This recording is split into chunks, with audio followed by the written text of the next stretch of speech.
Bom, minha gente, em primeiro lugar, só queria dizer que se tem algum barulho por aqui, é chuva, a tal da chove-chuva, né? E eu queria cumprimentá-los, claro, as caras conhecidas, as caras desconhecidas, como sempre, e uma coisa muito importante, antes que eu esqueça, eu não vou esquecer, é a bondade e a gentileza com que as pessoas têm se lembrado de mim, têm se revelado nessas redes sociais, essa coisa toda. Uma moça jovem, ou talvez não tão jovem, porque foi há tempo que eu a tratei, ela se colocou de uma maneira que é como se eu estivesse na vida dela no dia anterior. Então, em função de todas essas coisas, eu não tenho muito jeito e não tenho muito tempo para responder. Mas, de qualquer forma, eu queria que vocês soubessem que eu sou imensamente grata, porque isso, digamos assim, é uma trajetória de anos e anos e anos, conversando com pessoas. E essa moça, ela falou uma coisa, justamente por isso que eu frisei a colocação dela. Ela disse assim para mim, agora vai arrepiar. Você sabe que quando eu estou falando a verdade, eu arrepio. Se eu não arrepio, é mentirosa, né?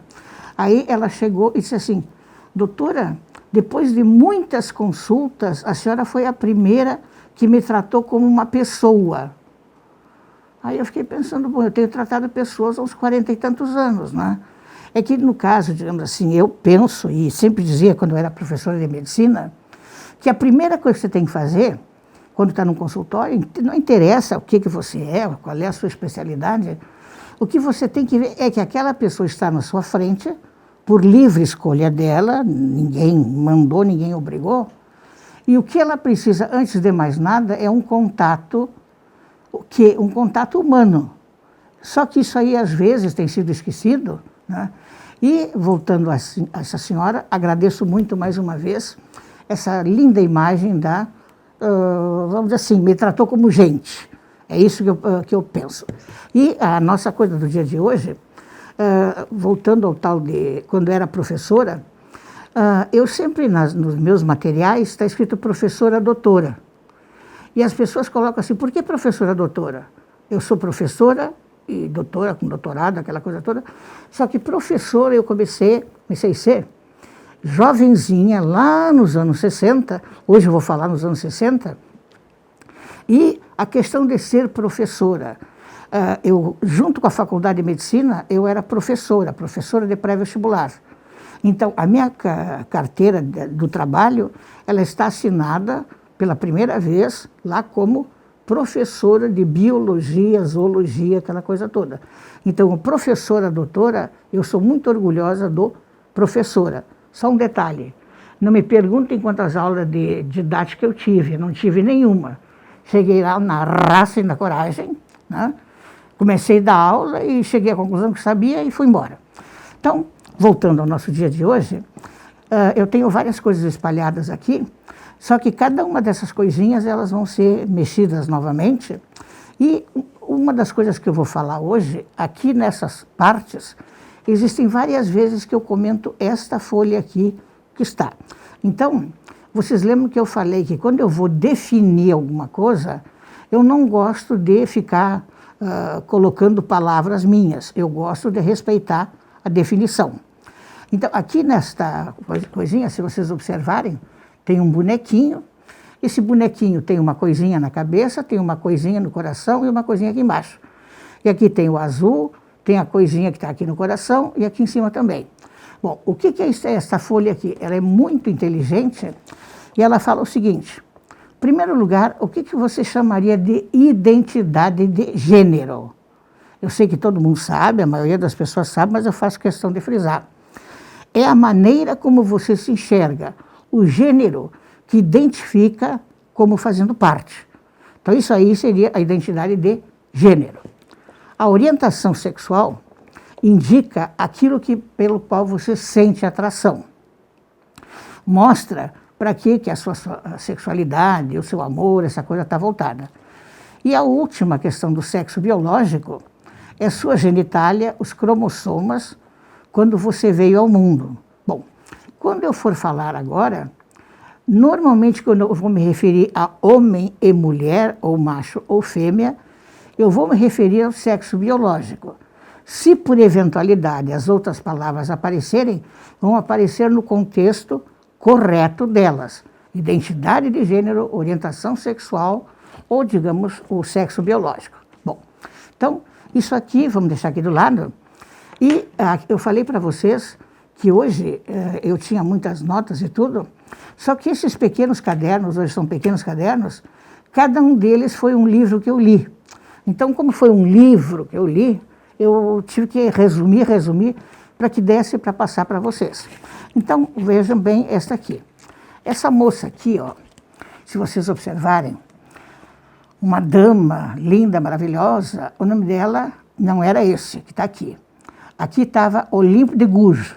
Esse nome aqui é um nome, um pseudônimo, e na realidade eu vou colocar para vocês vários detalhes da vida dela, porque depois, quando terminar, eu vou dizer porque eu estou fazendo tanta ênfase na vida dela. Bom, essa mulher, ela era filha de uma lavadeira e de uma pessoa que trabalhava mais ou menos como ferreiro, marceneiro, um faz-tudo. Só que ela era filha ilegítima do casal. O pai dela era um homem da alta sociedade, que tinha tido relações com a mãe, e no caso, mais tarde, quando ela era moça, ele chegou a conhecê-la, ajudá-la na vida e tudo, e a questão desse nome, ela adotou mais ou menos em relação à do pai, que ele não podia, digamos, de uma certa forma, dar um nome para ela naquele momento. O nome dela, de verdade, era Marie de Gouges. E um detalhe interessante, ela era apenas, veja bem, 199 anos mais velha que eu. É velha, eu já sou velha, imagina uma de 199 mais velha que eu. Ela nasceu em 3 de novembro de 1748. Então, vejam bem, eu disse que eu ia ler coisas porque eu não quero errar as datas, porque aqui, nesse momento, as datas são importantes. E ela morreu em 3 de novembro de 1793. Então, vejam bem, uma mulher praticamente 200 anos mais velha que eu, e ela era francesa, e quais eram as ocupações dela? Agora, quando as mulheres se mostram poliocupadas, politudo, essa aqui já era poli há muito tempo. Ela era dramaturga, muitas peças escritas, jornalista, filósofa, escritora, feminista. Como feminista, ela tinha um grupo enorme de mulheres que conviviam com ela e que se identificaram les tricotères. Tricotères eram as tricoteiras. Só que as tricoteiras, na realidade, eram pessoas que estavam praticamente aí na época de revoluções, iria vir a Revolução Francesa, essa coisa toda, e elas eram grupos feministas que queriam que as mulheres tivessem direitos na época. Ela era apaixonada por direitos humanos e, no caso, 14 de julho de 1789, acontece a Revolução Francesa. Quando acontece a Revolução Francesa, essa moça fica feliz da vida, porque tudo que ela queria, ela era, como coloquei para você, super engajada, de repente, ela vê que a Revolução Francesa aparece a guilhotina, o Messias Guillotin, aquela coisa toda, e um detalhe, sai escrita a Declaração dos Direitos do Cidadão e do Homem, nada relacionado a mulheres. Bom, logo em seguida, em 1791, ela escreve, está escrito, existe em museus, eu tenho o livro que eu coloquei, ela escreveu a Declaração da Mulher e da Cidadã. Ou seja, aquilo ali seria, digamos, praticamente uma espécie de afronta para os homens da época, porque ali, digamos, ainda os homens funcionavam como chefes das revoluções, etc. Aí eu tenho um amigo que veio aqui esses dias, e eu falei para ele isto aqui, que ela era, digamos, uma espécie de comercial, entre aspas, que ela falava. Ela dizia o seguinte: a mulher que tem direito de subir ao cadafalso, ou seja, a guilhotina, ela deve igualmente ter o direito de subir a uma tribuna. Ou seja, se eu puder ser guilhotinada, eu tenho o direito de falar e as pessoas têm que me ouvir. E no caso, digamos, justamente nessa época, vejam bem, eu estou falando em 1700, lá vai pedra. ela propôs, em lei, em forma de lei, no caso, uma situação que ela chamou das 3 urnas, que deveriam colocar em todas as cidades as 3 urnas, onde as pessoas optariam por voto monárquico, parlamentar ou republicano, para que elas pudessem, digamos assim, ter todas, homens e mulheres, o direito de, uma certa forma, serem escolhidas. Bom, isto aí, o que aconteceu com ela logo depois? Ela foi presa, e aqui eu tenho 3 datas, eu tinha falado das datas.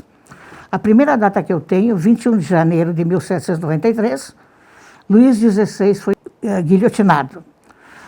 No caso, dia 10 de outubro de 1793, Maria Antonieta guilhotinada, e 2 de novembro de 1793, a nossa moça foi guilhotinada.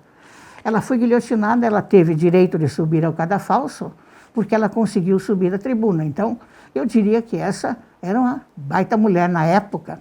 E, se vocês colocarem, isso aqui é o livro que eu li dela, é em italiano, é de uma mulher chamada, está aqui, Maria Rosa Cutrufelli, e ela coloca, o nome do livro é La Donna é lindo em italiano, né? La Donna che visse per un sogno, a mulher que viveu por um sonho. E ela realmente, essa aí viveu por um sonho, terminou guilhotinada. E um detalhe importante, essa aqui eu fiz questão de colocar, ela é pouco conhecida aqui no Brasil. Eu não sei se existem obras dela traduzidas, essa aqui foi por acaso que eu consegui em italiano, mas de qualquer maneira o livro é lindo, fantástico. Isso que eu coloquei aqui para vocês, na realidade é o resumo desse livro que eu falei aí agora. E agora um detalhe importante, por que eu coloquei isso aqui? Porque hoje em dia nós temos uma coisa chamada a primeira onda do feminismo, né? A primeira onda do feminismo, na realidade, é essa aqui. Hoje em dia, as revisões da história das feministas e do feminismo, aquela coisa toda, colocam essas mulheres, les tricotaires, como as reais primeira onda, claro que foi abafada por toda uma série de coisas, mas foram da primeira onda do feminismo.